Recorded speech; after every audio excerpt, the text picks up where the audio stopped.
안녕하세요. 책보입니다. 자, 오늘은 조선의 북쪽 영토에 대한 부분을 다루려고 합니다. 천령과 육진이에요.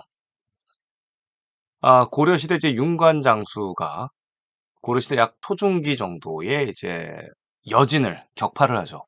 고려의 윤관장수가 여진을 격파하면서 공엄진 선춘령에다 이제 경계를 쌓고 거기다 이제 동북구성, 그러니까 고려의 북경에서 보면 동북쪽에 만주죠.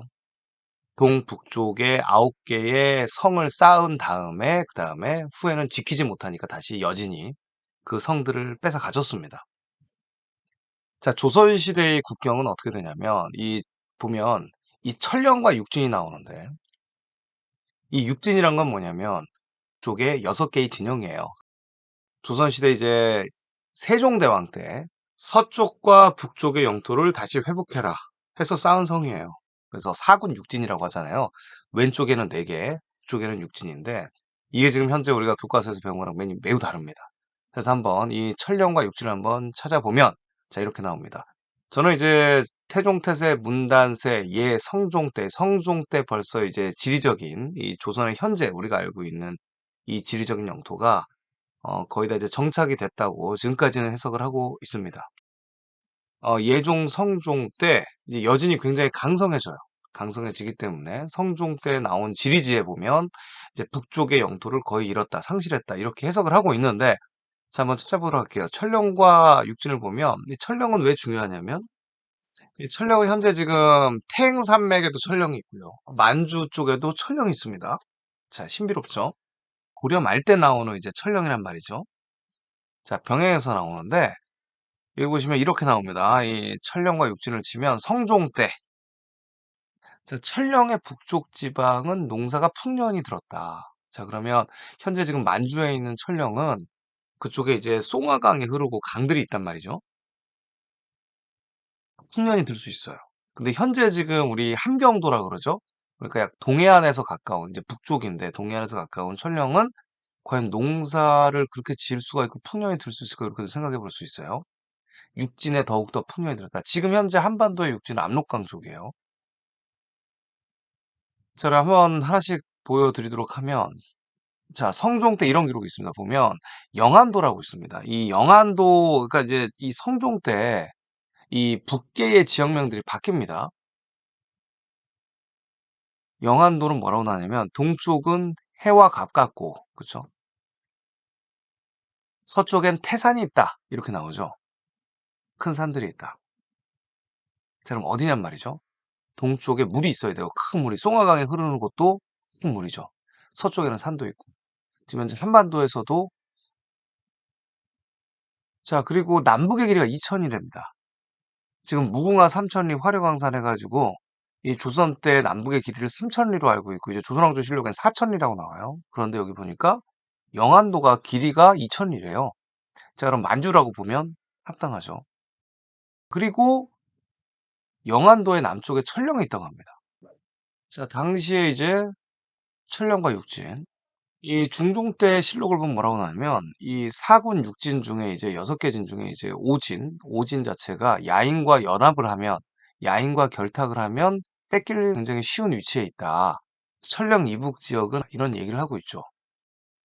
자, 이거는 이제 만주도 마찬가지고 한반도도 마찬가지고 해석이 가능한 위치예요. 자, 옛날 얘기를 합니다.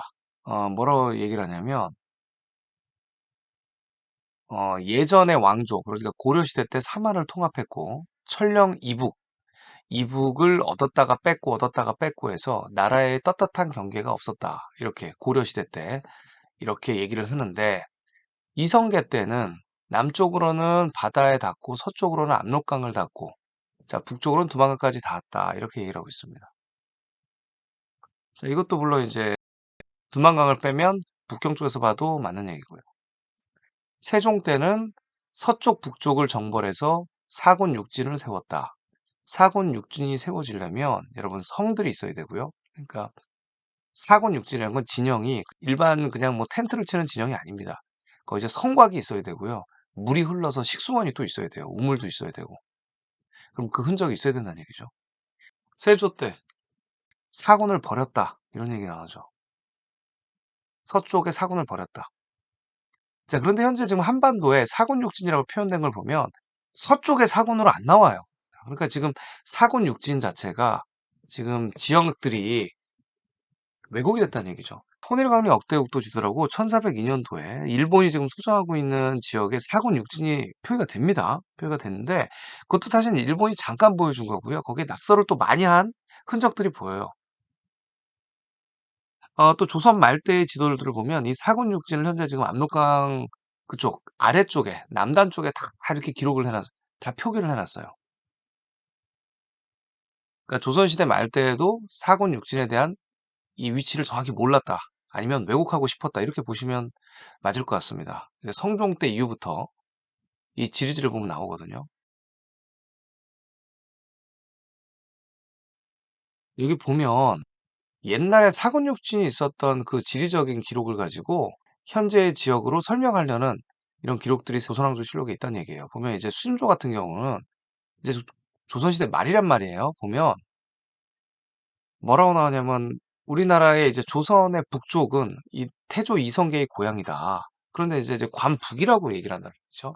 저는 이제 하얼빈에 있는 쌍성을 이성계의 고향으로 해석을 하고 있는데 보면 이때까지도 함경도를 그러니까 이제 동해바다 왼쪽에 이제 함경도를 함흥차사라 그래서 이 쌍성의 위치로 지금 조선시대 때는 조선시대 중기 말기에는 해석을 하고 있단 말이에요. 자, 여기 뭐라고 하냐면 이 관북의 남쪽에 천령이 있는데 북쪽 그러니까 사군 육지는 육정까지 2000리를 뻗쳐 있다고 지금 나오는 겁니다. 그러니까 예전 조선왕조실록 때 기록이나 고려말 때 기록을 보면 만주 쪽에 천령에서부터 북쪽 육진까지 2000리다. 이렇게 지금 얘기를 하고 있는 거죠. 실로 전쟁하기에 적합한 땅이다.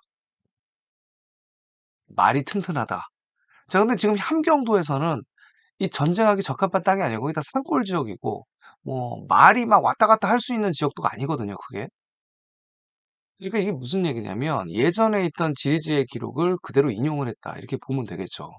지금 이 당시에는 순조 때는 조선 말 때에는 남아있는 조선 지도에 보면 사군, 육진, 그리고 또 함흥, 이 천령 지역을 대부분 지금 함경도, 압록강 아래 함경도에 갖다 놓고 있기 때문이에요.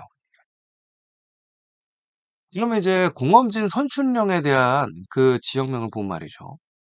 두만강, 뭐 토문강일 수도 있고요. 토문강에서 700리 떨어진 곳에 있다고 기록되어 있는데요. 그렇게 얘기를 한다면 공엄진과 선춘령이 다른 지역이라는 걸 알 수 있고요. 이 선춘령이라는 게 장춘하면 만주의 장춘하면 봄이 길다란 뜻이죠. 장춘. 선춘령이라는 뜻은 한자로 보면 봄이 먼저 오는 곳이에요. 그러면 봄이 먼저 오면 당연히 북쪽보다는 남쪽이 가깝겠죠. 공험진, 선춘령을 경계로 삼았다. 이런 기록이 나옵니다. 고려시대 윤관의 동북 구성 말이죠. 자, 근데 이 선춘이라는 게 여기 보시면 또 이런 해석도 돼요. 선춘이라는 게 봄선이 아니고 실한춘이라고 여기 이제 실한춘이라는 여진족이 있죠. 이 북방 야인이죠. 북방 야인의 음차다.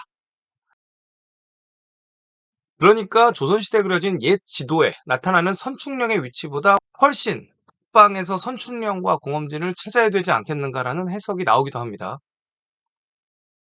어차피 고려사랑 이 지금 공엄진 선충령이 700리다 이런 거리 기록도 조선시대 기록이 된 거거든요.